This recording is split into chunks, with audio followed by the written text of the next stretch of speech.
আপোনালোকে বাৰু মহাকুম্ভ মেলালৈকে গৈছিলনে? আমিও যোৱা নাই। সেয়ে এয়া ভিনদেউ গৈছিলে, ৰাজৰ মাজু ভিনদেউ।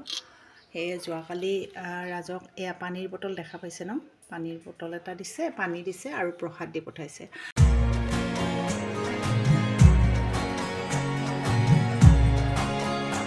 বহুদিন বিৰতিৰ অন্তত ভিডিঅ' কৰিব আকৌ লৈছোঁ।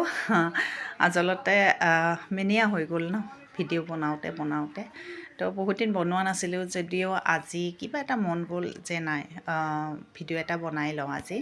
তো সেই বনাব লৈছোঁ আৰু এতিয়া মই কৈ আছোঁ ৰ'ব।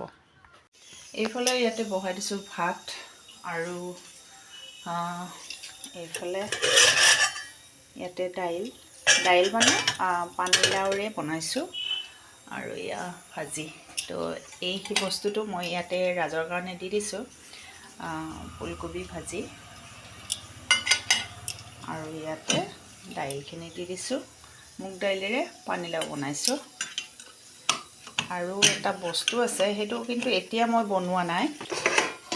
এয়া মটৰ দি পেলাই বিলাহী বনাইছিলোঁ ৰাতি।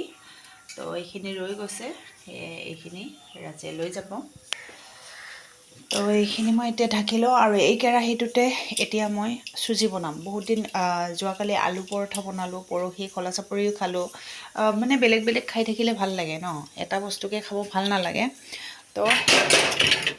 তো সেয়ে আজি ভাবিছোঁ মই চুজি বনাম। চুজি কি বনাম? চুজি এনেই বনাম নে চুজিৰ হালোৱা কৰিম নে কি কৰিম মই ভাবি পোৱা নাই। তো মই এনেই চিম্পুলকৈ বনাম বুলি ভাবিছোঁ। আৰু মৰমৰ যোৱাকালিৰ পৰা পৰীক্ষা আৰম্ভ হৈছে। যোৱাকালি বিজ্ঞান আছিলে, বহুত বেছি ভাল হোৱা নাই বা বহুত বেছি বেয়াও হোৱা নাই, ঠিকেই আছে। কিন্তু অকণমান তাতকৈ ভাল হ'লে আৰু ভাল লাগিলে হয় মনটো।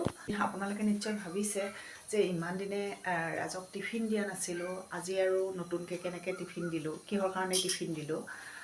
আচলতে ৰাজে আগতে যিটো কাম কৰি আছিলে সেই কামটো এতিয়া নকৰে।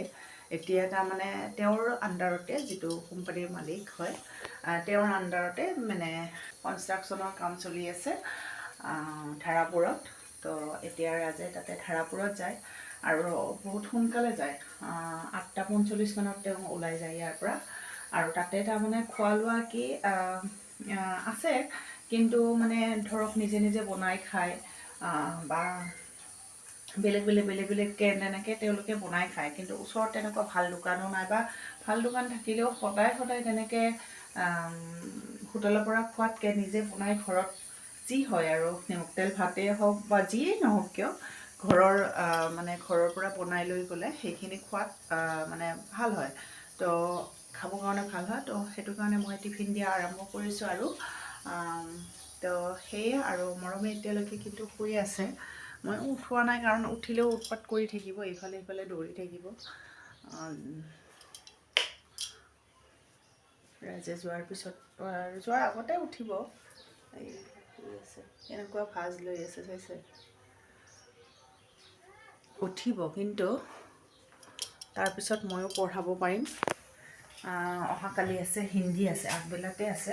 মৰমৰ পৰীক্ষা শেষ হ'ব মাৰ্চৰ 6 তাৰিখত পৰীক্ষা শেষ হ'ব। আৰু মাৰ্চ মাহত ইমান প্ৰগ্ৰেম আছে নহয়। 1 তাৰিখৰ পৰাই মানে প্ৰগ্ৰেমবোৰ ষ্টাৰ্ট হ'ব। আমাৰ 1 তাৰিখে আছে শনি মন্দিৰ, যিটো আমি শনি মন্দিৰত যাওঁ আমাৰ ঘৰৰ পিছফালে। তো সেই শনি মন্দিৰত মানে বাৰ্ষিক পূজাখন আছে। তাৰপিছত সেইদিনাখনে আৰু মেহেন্দি ৰচম আছে, বিয়া এখন আছে, মই দেখাম আপোনালোকক। যদিও মানে কলনীৰে হয়, তথাপিও এটা ঘৰুৱা সিহঁতৰ লগত এটা সম্বন্ধ আছে। তো মেহেন্দি ৰচমতো মাতিছে। তো তেনেকৈ আৰু 3 তাৰিখত বিয়া, 6 তাৰিখত বৌ ভাত হ'ব খাৰুপেটীয়াত, ল'ৰা খাৰুপেটীয়াৰ। তো সেই খাৰুপেটীয়াটো যোৱাৰ কাৰণে মানে নিমন্ত্ৰণ কৰি থৈ দিছে। মাজতে আৰুতো থাকিব ন, মাৰ্চৰ 22 তাৰিখত আছে আমাৰ ইয়াতে যিটো শীতলা মন্দিৰ আছে, সেই শীতলা মন্দিৰৰ বাৰ্ষিক পূজা। কিন্তু যোৱাকালি ৰাজে পাণ্ডুত গৈছিলে, আৰু পাণ্ডুত গৈ মানে গম পালে যে আমাৰ যিটো পাণ্ডুত শীতলা মাৰ পূজাখন কৰে, তো সেই পূজাখনো 22 তাৰিখে হ'ব। কিন্তু আমি এই 22 তাৰিখৰ যিটো পূজা, যিটো মানে শীতলা পূজা, আমাৰ কলনীৰ শীতলা মন্দিৰৰ পূজাটো, আৰু সেইটো শীতলা পূজা মানে 22 তাৰিখতে হ'ব। কিন্তু সেই বস্তুটো আমি নাপাম। তো সেইটো কাৰণে অলপমান মনটো বেয়া লাগি আছে। আৰু এবাৰ মই পোৱা নাছিলোঁ ইয়াৰে পূজাখন, কাৰণ মই তেতিয়া ঘৰত গৈছিলোঁ, কিবা এটা কাৰণত যাব লগা হৈছিলে। 22 তাৰিখৰ পূজাখন নাপাম, মনটো অকণমান বেয়া লাগি আছে। কাৰণ কিয়, মৰমৰ 4 তাৰিখে পৰীক্ষা শেষ হ'ব, আৰু 20 তাৰিখে আমি ক'ৰবাত যোৱাৰ কাৰণে প্লেনিং কৰি থৈ দিছোঁ। এতিয়া নজনাওঁ আপোনালোকক, গম পাব আপোনালোকে। তো আমাৰ টিকট অলৰেডি হৈ গৈছে। তো সেই ভাবিছোঁ যদি ভগৱানৰ আশীৰ্বাদ থাকে, যদি কোনো একো অসুবিধা নহয়, আপোনালোকৰ আশীৰ্বাদ থাকে, তেতিয়াহ'লে নিশ্চয় আমি ঘূৰি আহিব পাৰিম ভালে ভালে গৈ পেলাই। তো সেইখিনি, আৰু এতিয়া মই কামত লাগি যাম। মই অকণমান আজি ভিডিঅ' বনাই আপোনালোকক দিম। বহুত দিন হ'ল তেনেকৈ ভিডিঅ' কৰা নাই। আচলতে মনটোও বেয়া লাগি আছিলে, কৰিব ইচ্ছা নাছিলে। তো ৰাখিছোঁ এতিয়া, বাই বাই। আপোনালোকে বাৰু মহাকুম্ভ মেলালৈকে গৈছিলনে? আমিও যোৱা নাই। সেয়ে এয়া ভিনদেউ গৈছিলে, ৰাজৰ মাজু ভিনদেউ। সেয়ে যোৱাকালি ৰাজক এয়া পানীৰ বটল দেখা পাইছে ন, পানীৰ বটল এটা দিছে, পানী দিছে আৰু প্ৰসাদ দি পঠাইছে। আৰু ইয়াৰ আগতো আমি প্ৰসাদ পাইছোঁ, কুম্ভমেলাৰ প্ৰসাদ পাইছোঁ। পানীও আনিব দিছিলে, কিন্তু মোৰ এটা অসুবিধাৰ কাৰণে ৰাজক মই আনিব দিয়া নাছিলোঁ।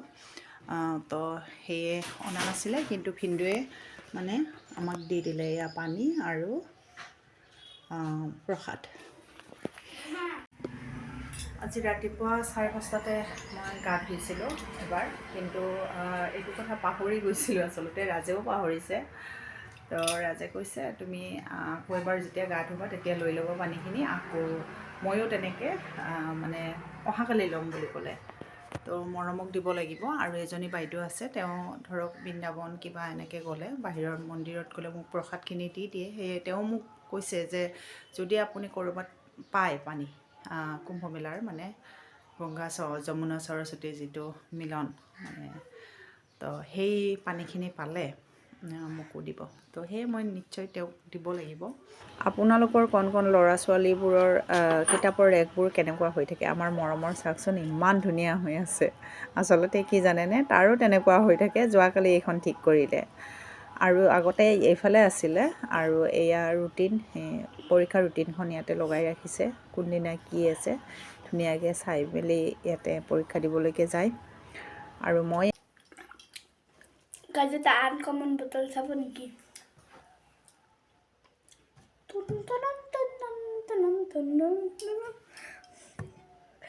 যাদুই বটল, সৰুৰ পৰা ডাঙৰ। মৰমে মোক বাৰে বাৰে ইংগিত দি কৈ আছে যে মা এইফালে আহা, শুনাচোন শুনা। ধুনীয়াকৈ কাণত ক'লে, কি ক'লে জানেনে?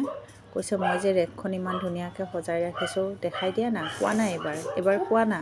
বাৰে বাৰে কৈ আছে। মই কৈছোঁ নহয়, মই ভইচ অভাৰ দিম। সি নাই না, মানে কয় কি নহয় মা কৈ দিয়া না। তো তেনেকৈ কৰি আছে। মোৰ পিছত খঙো উঠি গৈছিলে। বাৰু ৰাখিছোঁ, ভিডিঅ'টো ইয়াতে সমাপ্ত কৰিলোঁ। নেক্সট ভিডিঅ'ত লগ পোৱাৰ প্ৰতিশ্ৰুতিৰে আজিলৈকে সকলোকে বাই বাই।